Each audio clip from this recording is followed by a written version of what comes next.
为善用土地，无互公有空地成为环境死角，也则是治安问题。台南市政府甲财政部国有财产署协商合作，将空地空间开放出来，兴建停车场，提供予市民大众、观光旅客、洽公的民众，拢会当享受机能发展的方便。总共这个地方大概90个停车位，目前已经超过110个人预约。社区预约要成为这个长租型的这个停车位，所以到时候还要抽签。因此呢，面对这样的国有地或私有地闲置的，或是暂时没有开发计划的，我们都希望说能够辟建为停车场，或是其他的包括这个驾驶练习场，或是其他的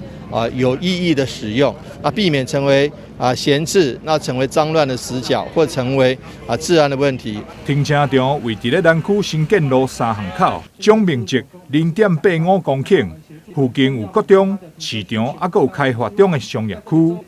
会当讲是交通便利、生活机能完善。经过评估周边停车状况，增加91个停车位，由委外业者独立智慧化停车管理系统。另外，针对有经常性，也就是设置伫咧国体里的民众，更有提供停车优惠方案。